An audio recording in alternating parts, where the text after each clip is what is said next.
सेवक सेवक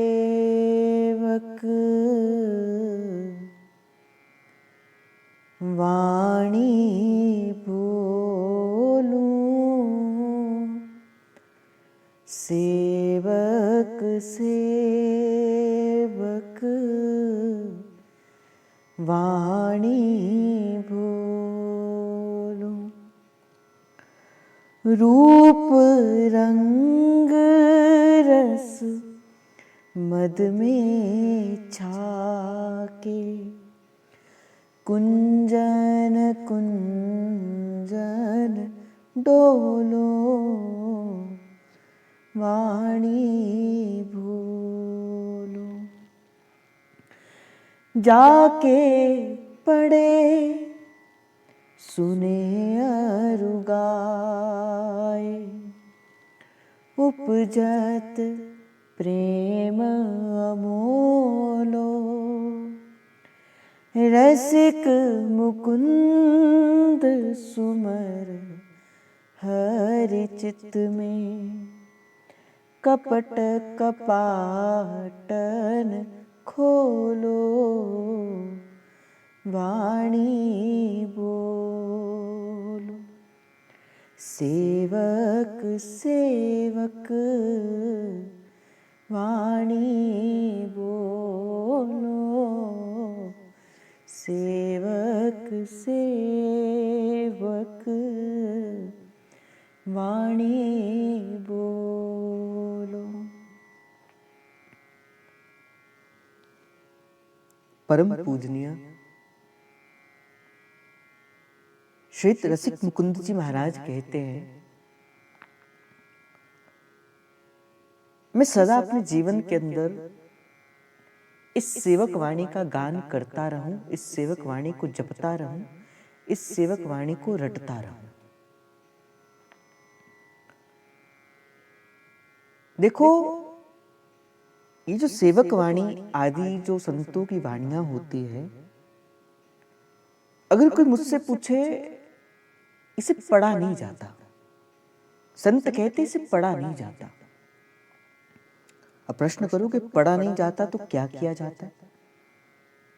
इस मंत्र की भांति जपा जाता है। ये जो सेवक वाणी है, ये जो चतुरासी जी है, इसे मंत्र की भांति जपा जाता है। जैसे मंत्र जब जपा जाता है, जपने से मंत्र के अंदर की वो शक्ति प्रकट होती है। यही मंत्र का विज्ञान है। जब आप कोई मंत्र जपते हो, उस मंत्र के भीतर छुपी जो परमाणु ऊर्जा है वो प्रकट होती है। उसी प्रकार ही ये जो वाणी होती है ना, इस वाणी को जपा जाता है। मैं तो नित्य प्रति कहता हूं कि सेवक वाणी प्रसाद के रूप में क्या देती है, क्या प्रसाद देती है आपको ये वाणी? संसार से हटाकर इस बात का बल देती है सेवक वाणी कि मन क्रम वचन कहूं नित टेरे, श्री हरिवंश प्राण धन मेरे। किस प्रकार महाप्रभु श्री हरिवंश महाराज को मनसा वाचा और कर्मणा अपने जीवन का सर्वस्व उनको भेंट करना है, ये सेवक वाणी सिखाती है। आपके जीवन मन से भी कहीं और ना जाए, वचन से भी आप किसी और गति पे ना जा सको, और कर्म तो कोई ऐसा हो ना जिससे प्रभु से दूर हो जाए। तो मनसा वाचा कर्मणा, इन तीनों की यात्रा आपको सेवक वाणी कराती है। बड़ी प्यारी बात श्री सेवक महाराज के बारे में श्री रसिक मुकुंद देव जी महाराज कहते हैं, रूप रंग रस मद में छाके, कुंजन कुंजन डोल। जब आप सेवक वाणी को पढ़ोगे, सेवक वाणी के पढ़ने से प्रसाद के स्वरूप में क्या मिलेगा? श्री हरिवंश नाम में प्रीति मिलेगी। अगर कोई मुझसे पूछे कि श्री हरिवंश रूपी फल किस वृक्ष पर लगता है, अगर कोई मेरी राय से पूछे श्री हरिवंश रूपी फल किस वृक्ष पर लगता है? तो मैं बस एक मत से कहूंगा, बोले सेवक वाणी रूपी वृक्ष के अंदर ही ये श्री हरिवंश रूपी फल लगता है। आपको इस सेवक वाणी रूपी इस वृक्ष को सींचना पड़ेगा। जब सींचोगे इस वृक्ष को, इसका फल प्राप्त होगा। और इसका फल क्या है? ये श्री हरिवंश ही इसका फल है। अब कोई देखो, मैंने प्रारंभ से किया कि सेवक वाणी के फल से श्री हरिवंश नाम मिलेगा, श्री हरिवंश नाम में प्रीति मिलेगी, और श्री हरिवंश नाम के फल से क्या मिलेगा? प्रिया प्रियतम के नाम में प्रीति मिलेगी। मूल जाना हमें तो राधा नाम तक है, पर जब किसी चीज को प्रारंभ से प्रारंभ किया जाता है ना, फिर उस चीज को आप पक्के हो जाते हो, फिर आप उस चीज में आपकी पकड़ हो जाती है, आप उसके लिए संपूर्ण आप उसके ज्ञाता हो जाते हो। तो मैं कह रहा था कि सेवक वाणी रूपी वृक्ष के अंदर ही श्री हरिवंश रूपी फल है। अब इस फल के भीतर क्या है? अगर इस फल को खोला जाए, जैसे जब हम खोलते हैं, जैसे मान के चलो मैं उदाहरण के तौर पर कहूं, आपके पास संतरा है, आप संतरे को खोलते हो, क्या निकलता है? उसके बीज में से अलग अलग संतरे की वो जो है वो फल निकलता है, फाड़ियां निकलती है जिसे हम कहते हैं। एक संतरे के भीतर अलग अलग प्रकार के काफी है। उसी प्रकार ही श्री हरिवंश नाम के अंदर, इसी फल के अंदर ही हरि भी है, इसी फल के अंदर राधा भी है, इसी फल के अंदर वृंदावन भी है, और इसी फल के अंदर सहचरियां भी है। और मैं कहूं इसी फल के अंदर इस नवनिर्वृत निकुंज भी है, और इसी फल के अंदर नित्य विहार भी है। ये जो श्री हरिवंश नाम है ना, ये एक ऐसा फल है जिस फल के अंदर संपूर्ण भाव ही छिपा हुआ है। पर इस फल को प्राप्त करने के लिए कुछ तो मेहनत करनी पड़ेगी। और भाई, ये तो एक ऐसा फल है, अगर कोई मुझसे, देखो मैं अपनी थोड़ी थोड़ी बात भी कहता चलूंगा, अगर कोई मुझसे पूछे ये जो श्री हरिवंश नाम का जो फल दिया, ये कहीं बाजार से नहीं मिलेगा ना, ये किसी दुकान अथवा किसी बाजार से तो नहीं मिलेगा, तो कहां से मिलेगा? इसका बीज मिलेगा गुरु रूपी किसान के पास से। सेवक वाणी का ये जो फल का बीज मिलेगा, ये कहां से मिलेगा? बोले गुरु रूपी वैद्य के पास से मिलेगा। गुरु रूपी वैद्य हमारे हृदय के अंदर इस सेवक वाणी रूपी वृक्ष का वो एक छोटा सा बीज डाल देंगे। पर इसका जो सिंचन है वो कैसे करना पड़ेगा? वो स्वयं करना पड़ेगा। और बोले कैसे सिंचन करोगे? प्रश्न उठेगा, बोले कैसे सिंचन करोगे? तो दुर्दास जी महाराज अपनी वाणी के अंदर 42 लीला के अंदर कहते, बोले भजन जल से सिंचो बारंबार। भजन रूपी जो जल है, इस जल से आपको इस भक्ति रूपी बीज का पोषण करना है। तो भजन जल से सिंचो बारंबार। और अगर जब कोई बीज अंकुरित होता है, अब अंकुरित हुआ बीज, उस बीज को अंकुरित होने के बाद जो पलने का जो समय होता है ना, वो उसके लिए बड़ा महत्वपूर्ण काल होता है। किसी के पैरों के नीचे रोंदा भी जा सकता है, थोड़ी सी हवा की वेग उसे उड़ाकर भी ले जा सकती है, थोड़ी सी प्रतिकूल सी परिस्थिति उसे कहीं से कहीं लेकर जा सकती है। इसी प्रकार ही जो ये साधना का साधक काल होता है ना, ये भी साधक के लिए कोई अधिक प्रसन्नता पूर्वक नहीं होता। अनेक प्रकार के कुसंग उसके जीवन के अंदर होते हैं। अब कह तो दिया कि भजन रूपी जल से सींचो बारंबार, भजन के जल से, सत्संग रूपी जल से इसे सींचना है। पर एक बात आपको बहुत अच्छी करनी है, एक बात से सदा इस भक्ति के बीज को बचाकर रखना है। दुर्दास जी महाराज कहते हैं, कुसंग रूपी पशु से बचिए, कुसंग रूपी पशु से बचिए। पूज्य श्री भाई जी महाराज एक बड़ी सुंदर बात कहा करते थे। बोले किसी दिन ना हो भजन, ना हो माला, ना हो सत्संग, ना हो जाप, कोई बात नहीं, ना लगे मन भजन के अंदर, कोई बात नहीं। पर बड़ी प्यारी बात कहा करते थे, बोले घर बैठना चादर तार के सो जाना, पर बाहर जाकर किसी से विषय की वार्ता मत करना। इससे क्या होगा? कुसंग होगा। कुसंग से क्या होगा? दोष दृष्टि होगी। विषय में रक्त रहो।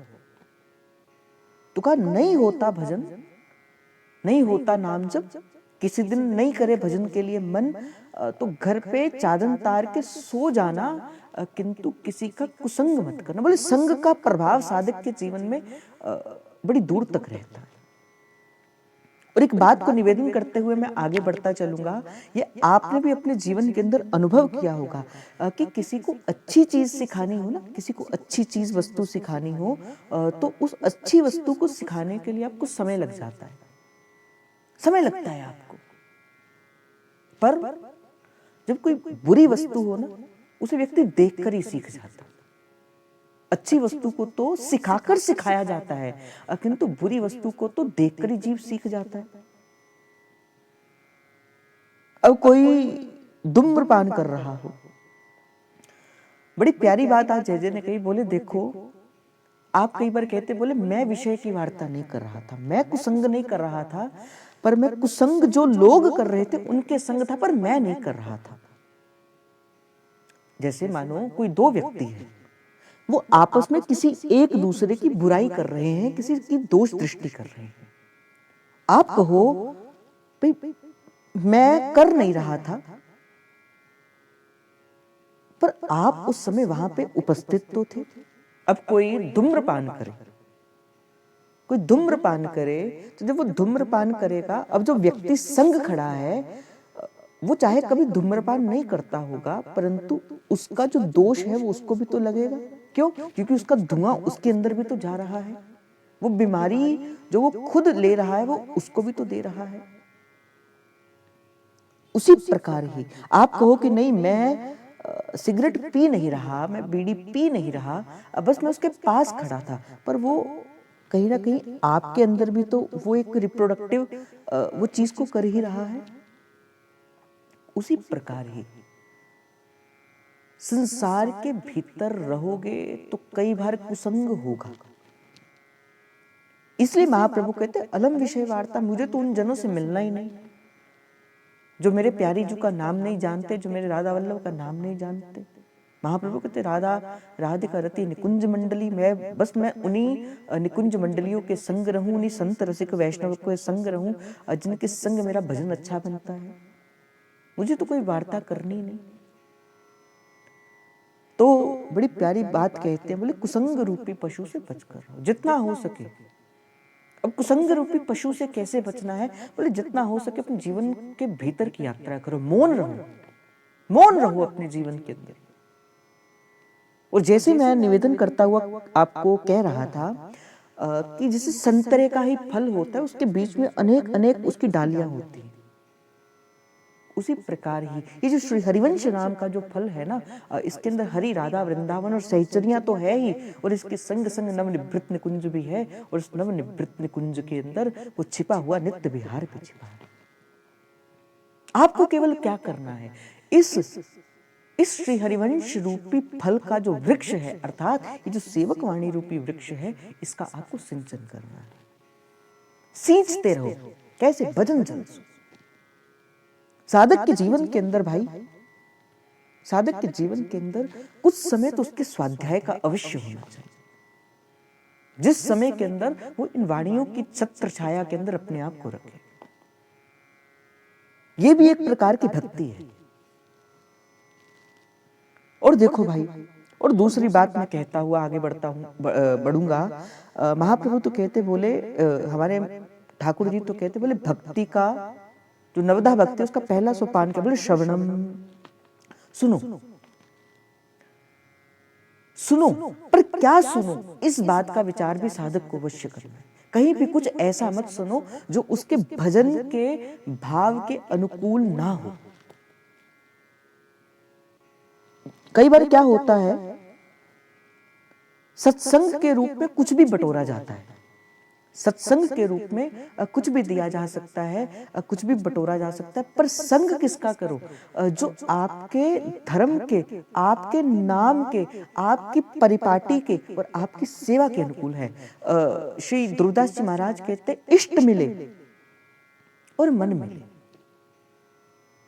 इष्ट मिले और मन मिले और मिले भजन रस रीत। बोले किसका संग करना है? बोले जिनके इष्ट एक है, अर्थात जो वृंदावन बिहारी लाल को, मैंने क्या कहा, बोले जिनके इष्ट एक है। अब इस बात में मत करना वो राधा रमण वाले हैं, हम राधा वल्लभ वाले हैं, हम बिहारी जी, नहीं, जिनके इष्ट एक है, अर्थात जो प्रिया और लाल की उपासना के अंदर जो वैष्णव है।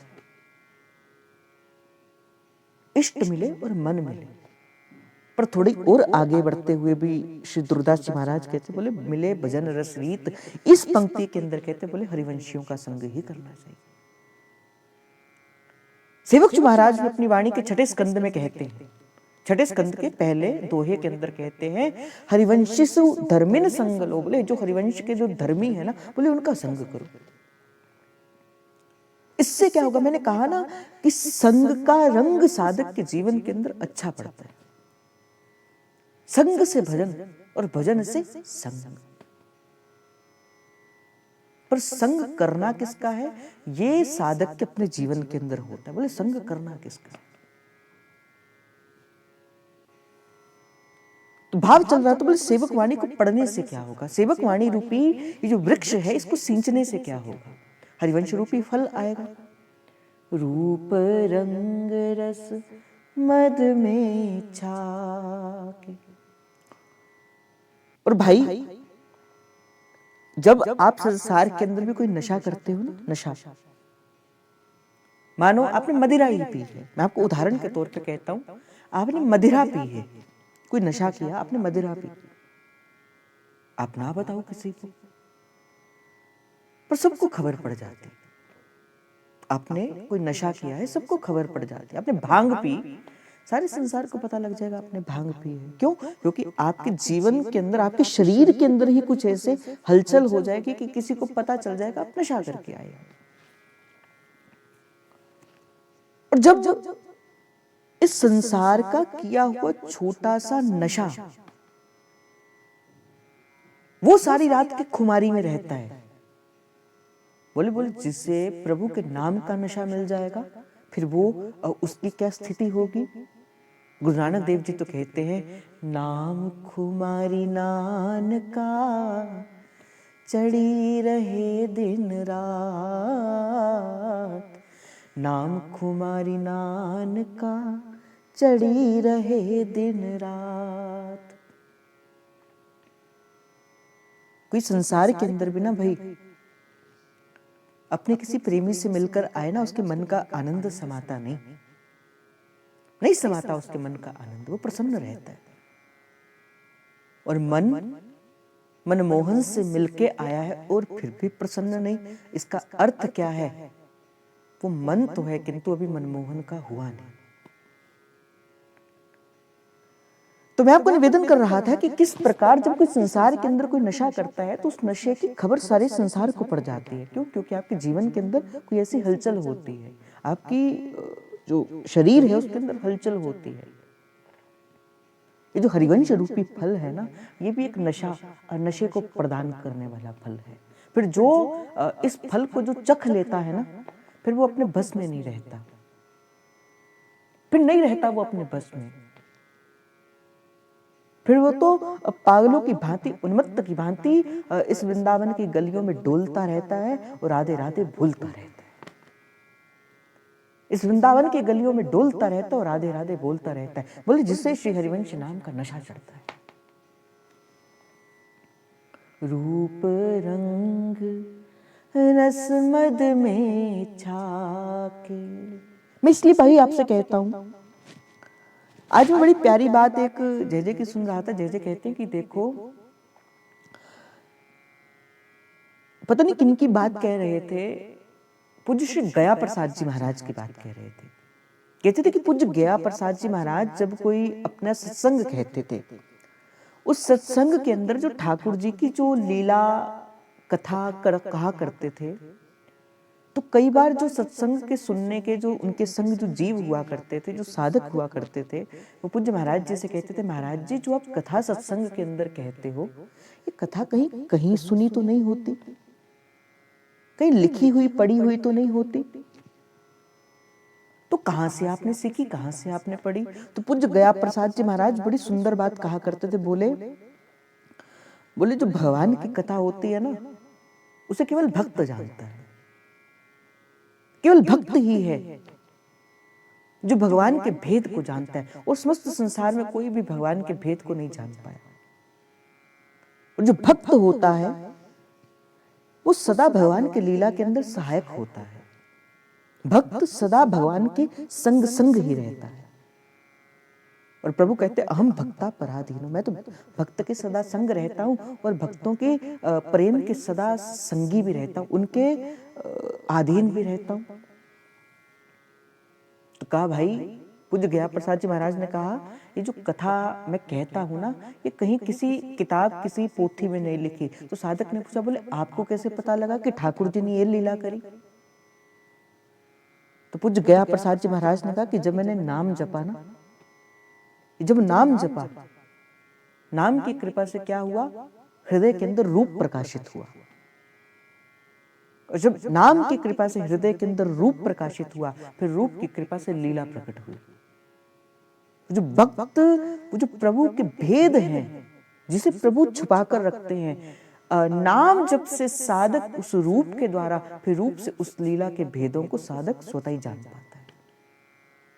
इसीलिए कहा करते थे पूज्य गया प्रसाद जी महाराज, बोले एक बार तो अपनी संपूर्ण शक्ति इस नाम जप पर लगा दो। बोले जितनी शक्ति तुम्हारे भीतर है, उस संपूर्ण शक्ति से एक बार जीवन की बाजी उस प्रभु के नाम को दे दो। नाम क्या करेगा, आपको रूप की, और रूप क्या करेगा, आपको लीला की यात्रा करवा देगा। भीतर छिपा है ये नित्य विहार, इसी के भीतर छिपा है। और भाई, रूप रंग रस मद में छाक, बोले जो सेवकवाणी पढ़ता है, जो इस सेवकवाणी रूपी फल को चखता है, अर्थात जो हरिवंश नाम का जप करता है, प्रतीति युक्त होकर इसका जप करता है, फिर वो क्या करता है, बोले रूप रंग रस मद में छाके, बोले वो छका रहता है। फिर वो कहता है, कोई पीवे संत सुजान, नाम रसमी ठारे, किशोरी रसमी ठारे। हजी कोई पीवेरी, कोई पीवेरी, कोई पीवेरी, कोई पीवेरी, कोई पीवे संत सुजान, नाम रसमी ठारे, हरि जी रस मीठारे। नाम की कृपा से रूप हृदय के अंदर प्रकाश करता है, रूप का रंग हृदय के अंदर हिलोरे लेता है, और सदा इस नवनिवृत्त निकुंज का जो रस है वो हृदय के अंदर प्रकट हो जाता है।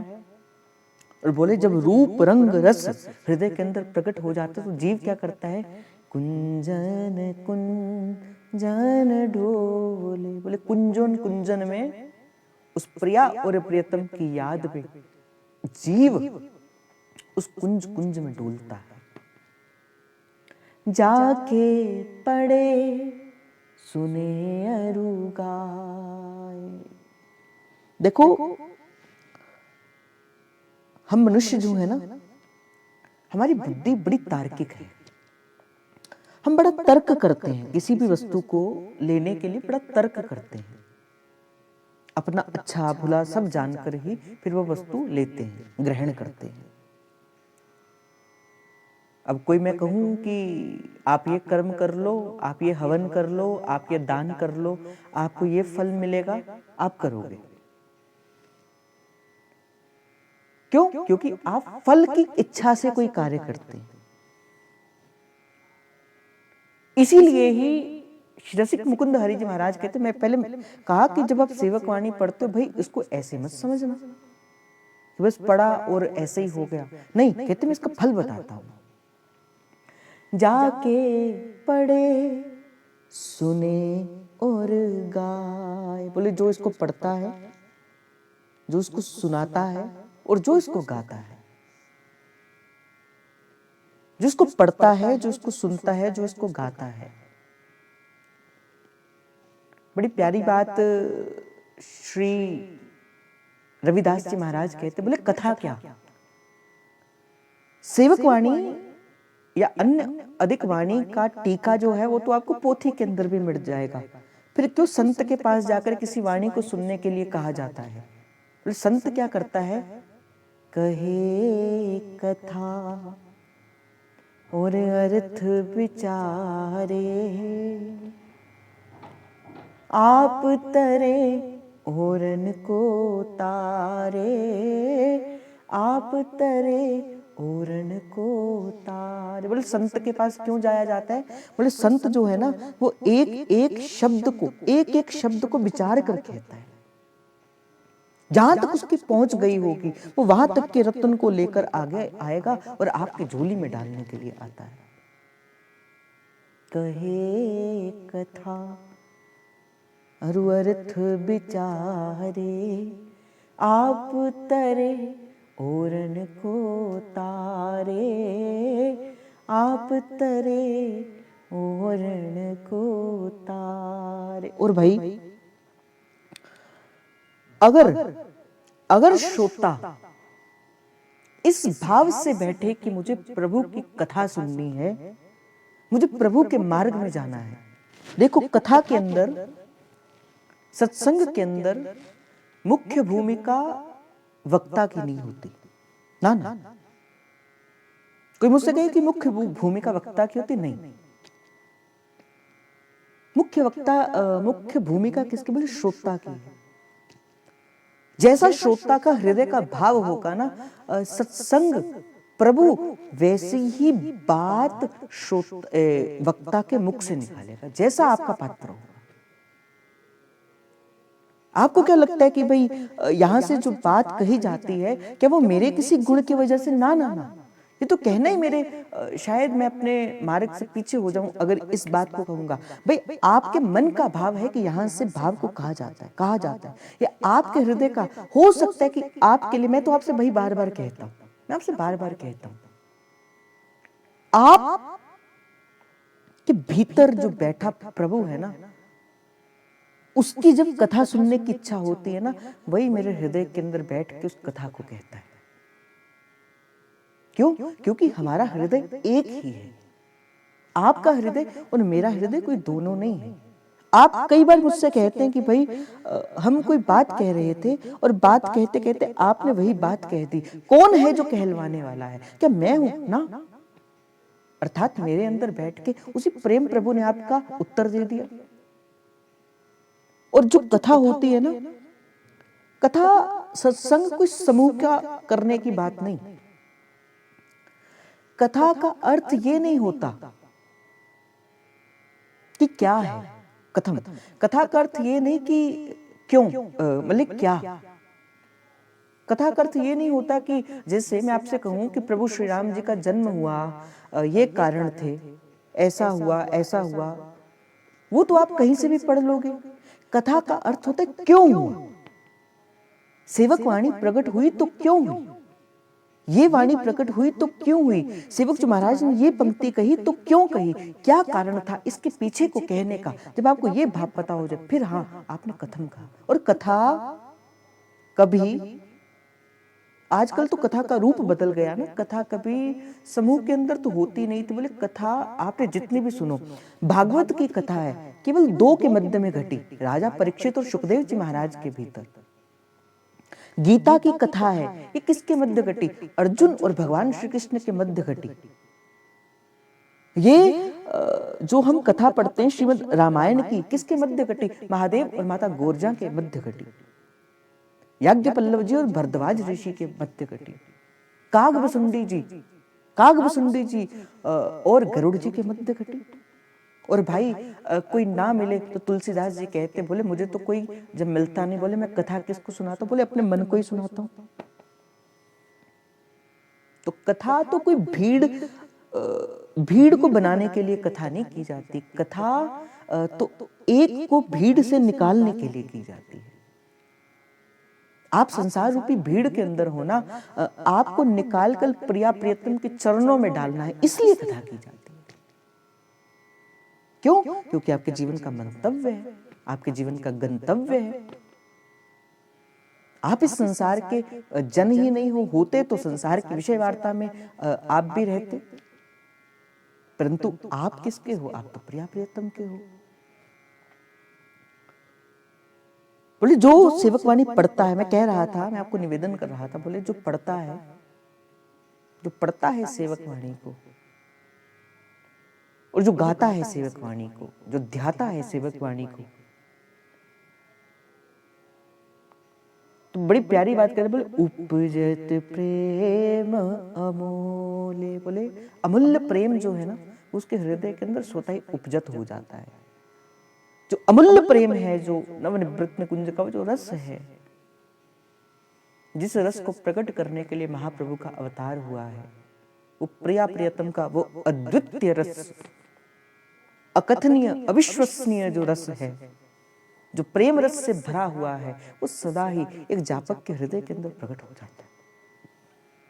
और कहते रसिक मुकुंद सुमर हरि चित्त में, रसिक मुकुंद जी कहते हैं, बोले जो श्री हरिवंश का नाम सुमिरता है अपने हृदय के अंदर। मैं तो सदा आपको एक निवेदन करते हुए जाता हूँ, बोले प्रभु के सन्मुख जाओ ना, बस ये कहा करो, प्रभु तेरी भगत न छूटे, पावे लोग हंसे, पावे लोग हंसे, बोले तेरी भक्ति न छूटे चाहे लोग हंसे। आज बड़ी प्यारी बात एक इंद्रेश जी महाराज कह रहे थे, वो कह रहे थे, बोले आप तिलक लगाते हो, अगर आपको तिलक लगाने में शर्म आती है ना, आप कहोगे कि भाई हम तिलक लगाते हैं, पता नहीं अगला बंदा हमें देखकर क्या सोचेगा, बोलेगा बड़े भगत बने फिरते हो, ये करे फिरते हो, वैसा फिरते हो। अगर आपको तिलक लगाने में शर्म आती है, धोती कुर्ता पहनने में शर्म आती है, राधे राधे कहने में शर्म आती है, तो इंद्रेश जी महाराज कहते, बोले ये मार्ग आपके लिए नहीं बना, आप चले जाओ इस मार्ग से अभी से। ये मार्ग आपके लिए बना ही नहीं, ये मार्ग आपका है ही नहीं। हमारी भक्ति कहां प्रकट होती है? हमारी भक्ति प्रकट होती है वृंदावन जाके। वृंदावन जाके सुंदर तिलक भी लगाएंगे, वृंदावन जाके धोती कुर्ता भी पहनेंगे, वृंदावन में जाके तो राधे राधे भी करेंगे। और आज तो एक नया ट्रेंड चल पड़ा, बोले वृंदावन में जाके बोले तो रील्स भी बनाएंगे। तो शर्म जो है, इससे बाहर निकलकर प्रभु की भक्ति को करना है। आज तो वृंदावन में वो सुख रहा नहीं। जब हम पहले जाया करते थे श्री जी की कृपा से, जब 10-12 वर्ष पहले जब श्री जी की कृपा से कभी वृंदावन जाया करते थे, राधा वल्लभ लाल जी के दर्शन किया करते थे, आहा क्या आनंद होता था। पता लगता था कि कोई आया है और कोई आकर हमें निहार भी रहा है। आज तो कभी कोई यहाँ से धक्का दे रहा है, कोई वहां से धक्का दे रहा है। जो सच में जो प्रिया प्रियतम के जो रूप का रस का पान करने वाले हैं ना, उनके लिए बड़ी विचित्र सी स्थिति आज बन गई। वो जाकर कर नहीं सकते प्रिया प्रियतम के दर्शन। रसिक पद रेणु श्री हिरदास जी महाराज तो कहते थे, बोले भगत भगत तो भग गए, बोले भक्त तो आज दिखता ही नहीं वृंदावन में।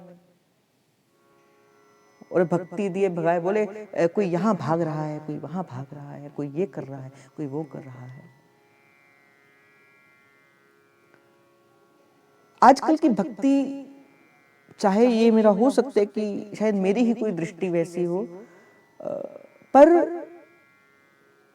मुझे बड़ी बुरी बात लगती थी। अभी कोई पीछे भांडीर वन की ही घटना थी, जिस दिन ठाकुर जी के फुलैरा दूज का उत्सव था।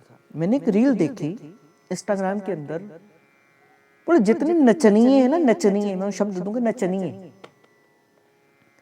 वो सारे पहुंचे हुए भांडीर वन में और क्या कर रहे हैं, बोले नाच रहे हैं, वो नचनीय नाच रहे हैं। बोले क्या है, बोले भक्ति है। बोले संतों ने ये भक्ति सिखाई थी क्या? पता नहीं ये किस स्कूल के अंदर पढ़े। बोले जिस स्कूल के अंदर मैं पढ़ता हूँ, जिस विद्यालय, जिस गुरुकुल के अंदर मैं पढ़ता हूँ, हमारे दुर्गाजी महाराज कहते खंड खंड हो जाए तन, अंग अंग सत टूक, पर वृंदावन नहीं छाड़ी। बोले छाड़ भी है बड़ी चूक। बोले ये जो वृंदावन की उपासना है ना, ये रसिकों ने तो अपने प्राण देकर बचाई है, प्राण देकर। अब प्रिया प्रियतम के रास्ते में जाके बोले क्या करेंगे, मैं नाचेंगे। बोले नाचना है तो कहीं कोठे पर जाके नाचो। हमारे प्रिया प्रियतम ऐसे नहीं रीचते, हमारे प्रिया प्रियतम तो मन देखकर रीचते। यहां तो प्रेम, मुझे तो बड़ी दुख लगता है। बोले दुख लगता है क्यों? बोले क्या है? बोले सखी भाव है, सखी भाव है। बोले जिसे प्रेम का छकन लगती है ना, फिर वो कहते ना मैं देखूं और को, अब ना तो है देखन दूं। बोले जिसे प्रेम स्पर्श करता है ना, वो क्या कहते? बोले कोई मुझे देख ना ले, मेरी भक्ति को पहचान ना ले कोई। पिया इन नैनन में पलक ढांप तो हेलूं।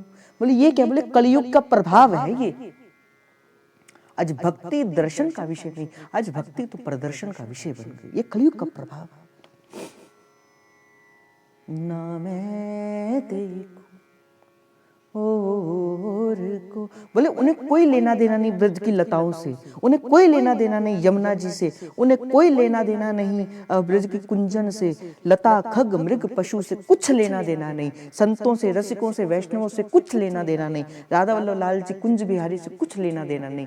बोले जाएंगे, बोले क्या करेंगे? बोले क्या करेंगे? बोले चीर घाट पे जाएंगे, उस छतरे पर जाएंगे और नाचना प्रारंभ कर देंगे।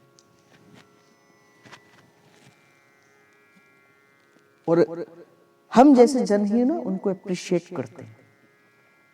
मैं इसलिए कहता हूं, बोले आपको पता लग जाए मार्केट में ना, बाजार के अंदर सोना भी है और सोने जैसे दिखने वाली चीजें भी हैं। हम नई आवाज उठाएंगे तो नहीं पता लगेगा। चमकती चीज कोई सोना नहीं होती, हर चीज वस्तु भक्ति नहीं होती। बोले भक्तों ने अपना जीवन गह दिया है भाई, भक्तों ने अपना जीवन ढाल दिया है प्रिया प्रियतम की सेवा के लिए। इस प्रकार अपने जीवन के अंदर ज्ञापन करो, इस प्रकार अपना जीवन बनाए। आपको कोई देखे, आपको कोई देखे। मैं तो एक दिन विचार कर रहा था भाई, हम कहते हैं मीरा, हृदय के अंदर छवि किसकी आती? गिरधर गोपाल की। हम कहते हैं महाप्रभु, हृदय के अंदर छवि आती है राधा वल्लभ लाल जी की। हम कहते हैं श्री हरिदास, हृदय के अंदर छवि आती कुंज बिहारी की। हम कहते हैं गोपाल भट्ट जी, हृदय के अंदर छवि आती है किसकी? राधा रमण लाल की। हम कहते हैं प्रभुपाद जी, हृदय के अंदर छवि आती है हमारे प्रिया प्रियतम की, है ना। हम कहते हैं तुलसीदास जी, हृदय के अंदर छवि आती प्रभु श्री राम की। मैं विचार कर रहा था, कोई मुझे देखे तो बोले हृदय के अंदर क्या छवि आएगी? कोई हमें देखे तो हृदय के अंदर छवि आएगी। बोले किसका सबसे पहले चिंतन आएगा? बोले इंस्टाग्राम का, फेसबुक का, यूट्यूब का, ऐसा ऐसा चिंतन आएगा। तो हमारा इष्ट प्रभु हुए कि वो हो? इष्ट का चिंतन आना चाहिए। आनंद तो तब है जो कोई मुझे देखे और उसे मेरे गुरुदेव का, मेरी सरकार का स्मरण हो जाए। कोई मुझे देखे तो उसे जय जय का स्मरण हो जाए। कोई आपको देखे तो आपके बाबा का स्मरण हो जाए। आनंद तो तब है ना, आनंद तो तब है कोई मुझे देखकर कहे, बोले मुझे देखकर कहना ना पड़े मैं किसका हूँ। सूरदास को कहना नहीं पड़ता मैं किसका हूँ, तुलसीदास को कहना नहीं पड़ता मैं किसका हूँ। मेरी भक्ति में दम होगा, संसार मेरी भक्ति को जान जाएगा। इत्र की सुगंध को महकने के लिए केवल ढक्कन को खोला जाता है, उसी ढक्कन से खोलने से उसकी सुगंध महक हो जाती है। तो हमें देखकर हमारे इष्ट का स्मरण होना चाहिए। ऐसे भक्त का जीवन हो, ऐसा उसका उजागर उसका जीवन होना चाहिए कि उसे देखे, जो उसे देखे तो उसे अपने इष्ट का स्मरण हो जाए। आपकी भक्ति, आपका नाम। और भाई मेरे गुरुदेव तो सदा कहते, बोले आप केवल देखे नहीं जाते, नहीं ये बात नहीं आप देखे जाते हो, आप महसूस भी किए जाते हो। आपके आगे पीछे आपका परमाणु होता है, परमाणु होता है आपके आसपास। आपने देखा होगा जब आप किसी भजनानंदी संत के पास जाते हो, वो संत वैष्णव के पास जाते हो, चाहे वो आपसे कुछ कहता है चाहे वो कुछ नहीं कहता है, पर उसके पास जाके कैसे आपका मन करता है कि मैं भी प्रभु का भजन करूं, कुछ देर एकांत में रखूं। क्या है वो? वहां के परमाणु है, उस व्यक्ति का जो भजन है वो उसका परमाणु है। आप किसी के पास जाते हो, मन स्वतः ही राधा राधा राधा। अब जैसे मैं आपको एक सिंपल सी उदाहरण देता हूँ, आप जाओ केली कुंज में महाराज जी के पास मिलने, आपका मन चाहे कितना भी संसारी क्यों ना हो, जब आप उनके पास जाएंगे स्वतः आपके अंदर से आवाज आएगी, राधा राधा राधा राधा। मैं तो कहता हूँ जाओ आप जय जय के पास, थोड़ा सा उनके आभा मंडल के अंदर जाओ।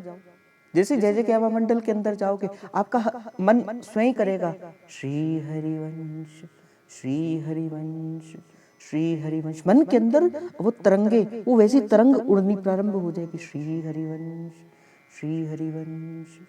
ना चाहते हुए भी मन, क्यों? क्योंकि हम उस आभा मंडल के अंदर आ गए, हम उस आभा मंडल के अंदर आ गए। अब उसकी एनर्जी हमारी एनर्जी के ऊपर हावी हो गई। अब हमारा मन कर रहा है श्री हरिवंश श्री हरिवंश। अब मन के विकार सताते नहीं, मन भजन के अंदर करता, मन शांत हो रहा है। क्या? श्री हरिवंश श्री हरिवंश।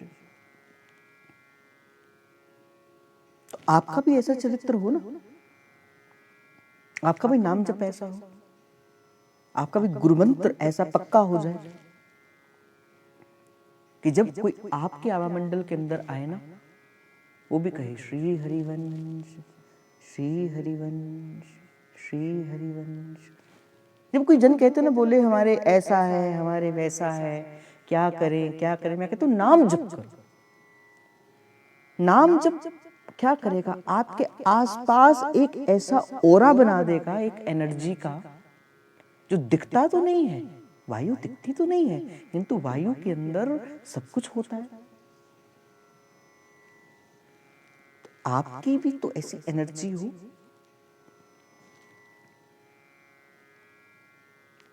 तो रसिक मुकुंद देव जी महाराज कहते हैं, शायद हम अपने भाव से भटक गए, हमारा ये भाव नहीं था आज का, भाव तो हमारा सेवक वाणी का चल रहा था, पर शायद हो सकता है कि किसी के मन के भाव को देने के लिए श्री लालजू ने ये बात को कहलवाया हो।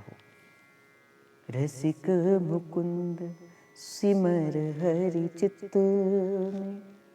बोले रसिक मुकुंद हरिदेव कहते हैं, जो श्री हरिवंश नाम को चित्त में सिमरता है ना, कपट कपाटन खोल। बोले मन के जितने कपट हैं और मन के जितने छुपे हुए कपाट हैं। मैंने कहा ना, परम पुण्य श्री गया प्रसाद जी महाराज कहा करते थे, बोले भक्त जब नाम जप करता है ना, तो वो प्रभु की लीला के भेद को जान जाता है। सब जान जाओगे कैसी लीला नवनिवृत्त निकुंज के भीतर घटती है। वो सारी लीला आप यहीं बैठे बैठे देख सकते हो, देख सकते हो आप सारी लीलाओं को अपने इन्हीं नेत्रों से। पर आपको क्या करना है? रसिक मुकुंद सुमर हित चित्त में। हित को चित्त में धारण करना है, अर्थात श्री हरिवंश नाम को चित्त में धारण करना है। मैं तो आपसे कहता हूं भाई, पर आप करते नहीं, मेरी बात मानते नहीं। मुझे पता है आप नहीं मानोगे, आप अपने गुरुदेव की नहीं मानते तो मेरी कहां मानोगे। पर मुझे अब जैसे चौकीदार कहते हैं ना, जागते रहो जागते रहो जागते रहो, उसे पता है कोई जागेगा नहीं, पर वो फिर भी कहता, बोले जागते रहो जागते रहो। हम कहते बोले जागते रहो, हमें जागना तो तुझे पैसे क्यों दे। पर वो अपनी ड्यूटी कर रहा है, वो कह रहा है जागते रहो जागते रहो। उसे पता है कोई जागेगा तो नहीं, पर उसे अपनी बात कहना, वो रोज कहता है तुम जागो, जागते रहो, मुझे पता है आप नहीं जागोगे। आप जब उनकी बात से नहीं जागो तो मेरी बात से कैसे जाओगे? पर मुझे जिस काम के लिए श्री जी ने नियुक्त किया है, मैं तो बार बार डंके की चोट पर आपको कहते रहूंगा, बोले जागते रहो, श्री हरिवंश नाम जपते रहो, जपते रहो, जपते रहो, जपते रहो। मैं तो बार बार आपसे कहूंगा। मैंने कितनी बार आपसे कहा कि जीवन के अंदर कुछ समय एकांत का चिंतन किया करो।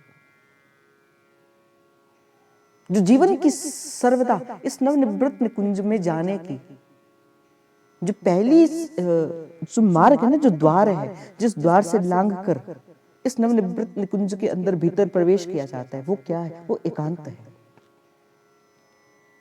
जब तक आपके जीवन के अंदर एकांत नहीं है, आप नहीं हो, नवनिवृत्त तक नहीं जा सकते। सच कहता हूं, मैं आपको झूठा कोई प्रलोभन नहीं देने के लिए आऊंगा। मैं कोई आपसे ये नहीं कहूंगा झूठे हो, ये तो पता नहीं क्या क्या बोलते हैं, हम नहीं जाएंगे सत्संग में। कोई बात नहीं, आप मत आओ, किंतु मैं जो कहूंगा वो सत्य कहूंगा, वो शुद्ध कहूंगा, वो अवरुद्ध कहूंगा। हरिवंश भरोसे भय निडर और गरजत बल श्री हरिवंश। मैं श्री हरिवंश के बल पर जो कहूंगा, निडरता से कहूंगा। भाई ये नवनिवृत्त निकुंज के जाने की जो द्वार है, वो एकांत के द्वारा है। एकांत रूपी कुंज द्वार में से होकर ही इस नवनिवृत्त निकुंज में प्रवेश किया जाता है। और आपके जीवन में एकांत ही नहीं। मुझे तो पूज्य श्री गोरेलाल कुंज वाले महाराज जी, पूज्य गोरेलाल कुंज वाले महाराज जी, हम गए, यहीं आए हुए थे हमारे, तो हमने शाम को उनसे मिलने जाना था। 6 बजे का समय होगा। तो जिनके घर जाना था, तो उन्होंने मुझे कहा कि अभी महाराज जी मानसी के अंदर है, मानसी के अंदर है। मैंने विचार किया, मैंने कहा कितने बड़े संत श्री जी की कृपा से इस हरिदासी परिपाटी के, और आज भी देखो मानसी भाव के अंदर प्रिया प्रियतम को लाड लड़ा रहे हैं। कहीं पे भी हो, कैसे भी हो, पर पूज्य मलूक पीठ वाले महाराज जी कह रहे थे, बोले एक बार श्री जी की कृपा से मानसी कर रहे थे, मानसी कर रहे थे, कहीं जाना होगा कथा में, तो पीछे बैठ के श्री जी की कृपा से मानसी कर रहे थे। गाड़ी में हो, कहीं पे भी हो, उनका मानसी का पक्का नियम है। चलते चलते चलते चलते क्या हुआ, गाड़ी का एक्सीडेंट हो गया, गाड़ी टोटल लॉस, गाड़ी टोटल लॉस हो गई, एक्सीडेंट हो गया। पर महाराज जी अपनी मानसी से नहीं उठे। फिर जब महाराज जी मानसी से उठे, कटर से गाड़ी का शीशा काटा गया, वो द्वार काटा गया और महाराज जी को बाहर निकाला गया। बोले ऐसी मानसी की शक्ति थी कि गाड़ी टोटल लॉस हो गई, पर महाराज जी और उनका परिकर और ड्राइवर किसी को एक छोटा सा खरोंच भी नहीं आई। ये मानसी का प्रताप था। और मैं तो कहता हूं भाई, करो एक माला जप श्री हरिवंश नाम की, मुंह हाथ धोकर बैठो एक आसन के अंदर, कुछ समय एकांत के अंदर बैठो और प्रिया प्रियतम के नाम का जप करो, श्री हरिवंश नाम का जप करो। नाम का जप करते रहो, करते रहो, करते रहो, करते रहो। देखो मैं कहाँ हूं, वो यमुना के कूल के अंदर। आह क्या सुंदर सी वो यमुना कलकल करती हुई बह रही है, त्रिविध मंद बयार वो यमुना की बह रही है। आंख बंद करके इसका चिंतन करो। वो बड़ी बड़ी कुंजें, वो बड़े बड़े वृक्ष लताएं, और एक एक लता से मानो इतनी सुंदर सुंदर हवा बह रही है। वो एक एक लता के जो पत्ते हैं वो हिल रहे हैं, और हिलने से क्या सुंदर कलकल की ध्वनि कानों में पड़ रही है। आंख बंद करके इसका चिंतन करो। वो जो प्रेम सी बयार बह रही है, वो पत्तों की आवाज कानों में, ऊपर पक्षी चल रहे हैं, कोयल की आवाज आपके कानों में पड़ रही है। करो उस नवनिवृत्त निकुंज का चिंतन। धीरे धीरे कुछ ग्वाल बाल वो गौ माता को लेकर यमुना की कूल पर चराने के लिए आ रहे हैं, और गायों के गले में बजी हुई वो जो घंटी है, वो चन चन चन चन चन चन करके, वो टिन टन करके आवाज आपके कानों में पड़ रही है। गायों के वो जो पैरों में पड़ी हुई वो जो घुंघरू की आवाज है, छन छन छन छन, आहा क्या सुंदर सी वो सुमधुर सी ध्वनि आपको पड़ रही है। करो इस बात का चिंतन। धीरे धीरे करो चिंतन।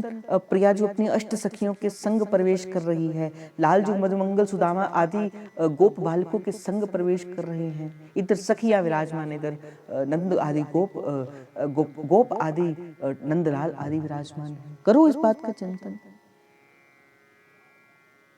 इधर सखियां कह रही हैं, श्री जी आज तो लालजू को होली के रंग में डुबो कर ही रखेंगे। और इधर जो गोप बालक है वो कन्हैया से कहते, कन्हैया कन्हैया आज तो बरसाने की किसी गोपी को छोड़ेंगे नहीं, आज तो इन पर रंग डालकर ही रखेंगे, आज तो इन्हें रंग से भिगो कर ही रखेंगे। बोले कहां है टेसू का रंग, कहां है टेसू का रंग। अभी दोनों एक दूसरे को पता नहीं लगने दे रहे कि भाई कोई रंग छुपाकर हम भी रखा है, पीछे पीछे से हम कोई बात कर रहे हैं। दोनों सखियां आपस में आती हैं और एक दूसरे को प्रिया प्रियतम को रंगना प्रारंभ कर देती हैं। कभी प्रिया जी रंगती हैं लालजू को, कभी लालजू रंगते हैं प्रिया जी को, संग गोपियां गोप को रंग रही है। बोले ऐसे चिंतन किया करो कभी, पर नहीं, क्यों करना है। बोले जो नाम जपेगा उसके मन के कपाट खुलेंगे, जिसके मन के कपाट खुलेंगे उसको लीला का चिंतन होगा, जिसको लीला का चिंतन होगा उस नवनिवृत्त निकुंज के रस को अपने आंखों से देख पाएगा। मूल कहां से प्रारंभ करना है। मैं आपसे कहूं भाई, अब यात्रा तो करना चाहते हो वहां की, जैसे मानो मैं पढ़ना तो चाहता हूं, मैं पीएचडी करना तो मैं पीएचडी चाहता हूं, पर मैं ABCD नहीं सीखना चाहता। अब कैसे पहुंचोगे, जब तक ABCD नहीं सीखोगे आपको अक्षर बनाने नहीं आएंगे, अक्षर बनाने नहीं आएंगे तो आपको सेंटेंस बनाना नहीं आएगा, सेंटेंस बनाना नहीं आएगा तो आपको स्टेंजा बनाना नहीं आएगा, स्टेंजा बनाना नहीं आएगा तो आप कैसे क्या आगे की यात्रा सीखोगे, कैसे भाषा ज्ञान सीखोगे। उसी प्रकार ही जब तक श्री हरिवंश नाम नहीं जपोगे, ना रूप का रस मिलेगा, ना रूप से लीला के अंदर प्रवेश मिलेगा, और ना लीला से धाम का सुख मिलेगा। सकहीं तो सकल परपंच तज, तो कृष्ण कृष्ण कृष्ण हरिवंश। भले तू बस यही नाम जप, नाम जप। और भाई एक बात को कहते हुए मैं आज की वाणी को विराम देते हुए कहूंगा, बोए एक बात को कहूंगा, कुसंग रूपी पशु से ना सदा अपने आप को बचा कर रखा करो। दोष की दृष्टि, प्रपंच, इन चीजों से अपने आप को बचा कर रखना है। यहां से आपने अपने आप को छिपा कर रखना है, अपने आप को बचा कर रखना है। महाप्रभु की लीला करते हुए श्री सेवक जी महाराज कहते थे, बाल चरित प्रेम की नीव, कहत सुनत सब सुख की ग्रीव, जीवन ब्रिज बासिन सफल। और महाप्रभु श्री हरिवंश जी महाराज का जो जीवन है ना, जो बाल जीवन है, जो उनका बाल्यकाल है, बाल चरित्र बोले प्रेम की नींव है। और ये बात आप सभी माताएं हो, आप सभी बहनें हो, कुछ का विवाह हो गया, कुछ का होने वाला है, कुछ का कुछ समय के बाद होगा। जो बालक का जो संस्कार होता है ना, कब बाद में नहीं दिया जाता, बड़े होकर नहीं दिया जाता। बालक का संस्कार कब दिया जाता है, जब बालक छोटा है। जब मिट्टी कच्ची होती है ना, उसको आप कोई भी आकार दे देते हो, जब वो पक जाती है फिर वो टूट जाती है, किंतु अपना आकार नहीं छोड़ती। जो संस्कार का समय बालक के अंदर है, उस संस्कार का समय उसके बाल्यकाल का समय है। और कोई मुझसे पूछे उस बाल्यकाल के समय से भी जो गर्भाधान संस्कार का समय है ना, जब माता के गर्भ के अंदर जीव होता है, जब जीव माता के गर्भ के अंदर होता है, वो सब सुन सकता है, वो सब सीख सकता है। प्रद्युम्न ने सीखा ना, वो अर्जुन के पुत्र ने गर्भ में ही सीख लिया। तो जो सीखेगा उस समय के अंदर, तो खास करके एक माता को, बहन को, पिता को वैसे संस्कार बालक के अंदर डालने चाहिए। पूज्य श्री बाईजी महाराज का मैं चरित्र पढ़ रहा था। कहते कि जब भाईजी महाराज का जन्म होना था ना, जब माता ने गर्भ को धारण किया, जब भाईजी महाराज का प्राकट्य होना था, उनके जो पिताजी थे, उन्होंने क्या किया, एक संत से कहा कि आप आकर 9 मास तक मेरी पत्नी को श्री रामचरितमानस के एक एक भाव का पारायण कराओ, एक एक भाव का पारायण कराओ। और सारा सकल संसार जानता है। क्या सुंदर टीका श्री हनुमान जी पोदार ने इस गीता प्रेस के अंदर इस रामचरितमानस के किए, सारा संसार जानता है। कहां से सीखी? मां के गर्भ से सीखी। तो ये जो संस्कार है ना, संस्कार बालक का, ये जो प्रेम रस की नींव है, ये बालक के जीवन के अंदर माता का तो बड़ा बड़ा परम कायत्व है। माता को जननी कहा जाता है, भगवान का दर्जा दिया जाता है। ये जो नारी शक्ति है, ये जो, इसे भगवान का दर्जा दिया जाता है। क्यों? क्योंकि भगवान उत्पत्ति करता है, नारी भी जीव की उत्पत्ति करती है, नारी प्रकृति है। पर आज के समय के अंदर नारी अपने वास्तविक स्वरूप को भूल गई है। जननी जने तो पूत जन के दाता के शूर। तो ये जननी या तो बालक को, हमारे जो राजा महाराजा हुए हैं, छत्रपति शिवाजी, महाराणा प्रताप आदि, इनकी कहानियां सुनो। अगर बालक को शूरवीर बनाना है और अगर भक्त बनाना है तो इन संतों के पास जाओ। तो जननी जने तो भक्त जन के दाता के शूर, या तो भक्त जन या कोई संत जन या कोई शूरवीर जन। तो कहते बोले नहीं, तो जननी तो बांझ रहे, तो काहे गवावे नूर। बोले क्यों अपने नूर को गवाती है? तो बालक, मैं तो माताओं बहनों के आगे भाई ये प्रार्थना करूंगा, जो आपका समय है ना, जो आप देखो पिता क्या करता है, वो तो अपने जीवन के अंदर भी मस्त है, पुरुष अपने जीवन के अंदर भी मस्त है, किंतु माता का जो कहते कि पिता भक्त हो पर माता ना भक्त हो, तो कम प्रयोजन है कि पुत्र जो है वो भक्त होगा। किंतु पिता अगर भक्त नहीं है और माता अगर भक्त है ना, तो माँ अपने उस भक्ति के बल से अपने पुत्र को भक्त बना सकती है। कयादू ने प्रहलाद को बनाया, हिरण्यकश्यप तो राक्षस थे, सुरुचि सुनीति ने अपने पुत्र ध्रुव को बनाया। तो माता तो जैसी होगी, पुत्र के अंदर वो वैसे संस्कार को पोषित कर सकती है। और माताओं से मैं एक निवेदन करते हुए आज के भाव में आगे बढ़ूंगा, विश्राम की ओर है। मुझे तो लगता है कि भाई अब तो भूमिका ऐसे बन जाती कि 1 घंटे का समय भी हमें कम लगता है, 1 घंटे का समय भी हमें कम लगता है कि देखो 1 घंटे के अंदर हम सेवक वाणी के भाव को प्रारंभ नहीं कर पाए। तो मैं तो आपसे ये निवेदन करूंगा कि भाई जो आप घर पे जो भोजन बनाती हैं ना, हो सके जितना नाम जप करके आप भोजन बनाएंगे ना, उतनी ही उस नाम की ऊर्जा उस भोजन के अंदर जाएगी। आपको शायद नहीं पता किंतु जो जल होता है ना, जल ये अपने अंदर एनर्जीज को एब्जॉर्व करने की ताकत रखता है। साइंस कहता है इसे, विज्ञान कहता है। एक बार की बात है, ये टेस्ट किया गया लेबोरेटरी के अंदर।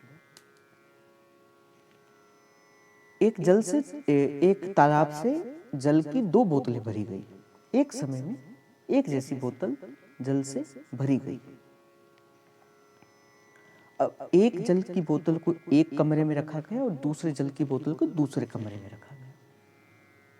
अब एक जल को नित्य प्रति सुंदर सुंदर कहानियां सुनाई जाती, प्रभु का नाम सुनाया जाता, भजन सुनाए जाते, और एक जो जल था उसे संसार की वार्ता की जाती, गालियां सुनाई जाती, बुरी बातें सुनाई जाती, निंदा सुनाई जाती। जल को 1 हफ्ते 10 दिन के बाद क्या देखा गया, वो जिस जल को विषय की वार्ता सुनाई जाती थी, ऐसे ही सुनाया जाता था, वो जल काला पड़ना प्रारंभ हो गया, उसके अंदर जीव जंतु बढ़ने प्रारंभ हो गए, वो गंदा होना प्रारंभ हो गया। और जो जल जिसे प्रभु का भजन नाम जब सुनाया जाता था, वो वैसा का वैसे तरो का ताजा।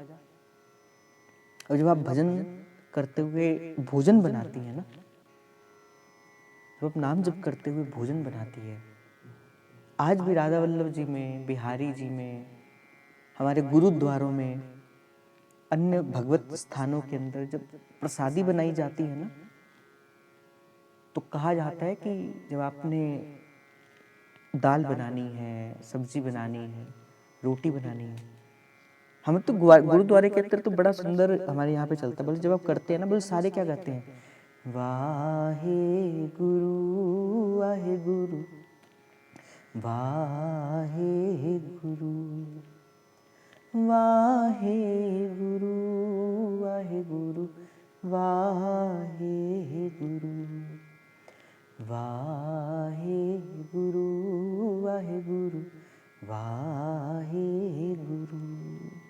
तो आप जब भोजन बनाते हो ना, आप भी मन से कहा करो, राधा राधा राधा श्री राधा राधा राधा, या मन से कहा करो, भज हरिवंश जप हरिवंश श्री हरिवंश सुना रे। जपा करो ऐसे, देखना देखना आपका किया हुआ ये प्रयास आपके बालकों को भगवत भक्त बना देगा, भक्त बना देगा। मैं कहता हूँ ना, जागते रहो, मेरी बात पर विश्वास करके मानो, बनाओ भोजन प्रभु का नाम जप करते बनाओ। आज कहते बोले बालक नहीं सुनते, हमारी बालक नहीं सुनते, सारा दिन फोन में लगे रहते हो, सारा दिन ये टीवी में लगे रहते। बोले क्यों लगे रहते, बोले तुमने वैसे संस्कार दिए।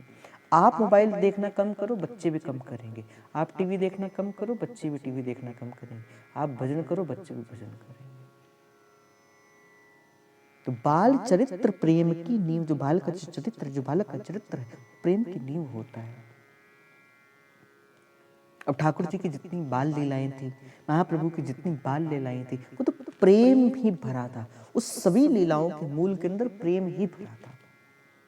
कहत सुनत सब सुख की सी, बोले जो उसको सुनता था, जो उसको कहता था महाप्रभु की, आज महाप्रभु ने वैसा किया, आज महाप्रभु ने ऐसा किया, आज वैसा, आज वैसा, बोले जो भी ऐसा करता था, बोले उससे सुख की अनुभूति होती थी, बोले सुख की प्राप्ति होती थी।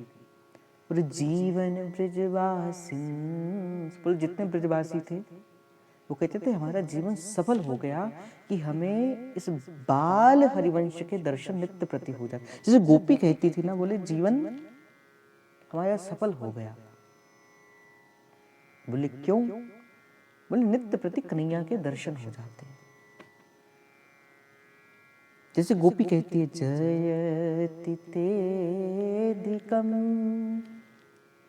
जन्मना व्रजा शयत इंदिरा शाश्वतत्रयी।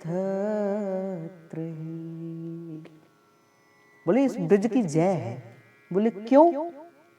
बोले ब्रिज की जय क्यों है? बोले हे ब्रिज की जय इस कारण से है कि कन्हैया तेरा जन्म इस ब्रिज में हुआ है। जयति तेदिकम। बोले जय किस वजह से है? जन्मना ब्रजा शयत इंदिरा शाश्वतत्रयी।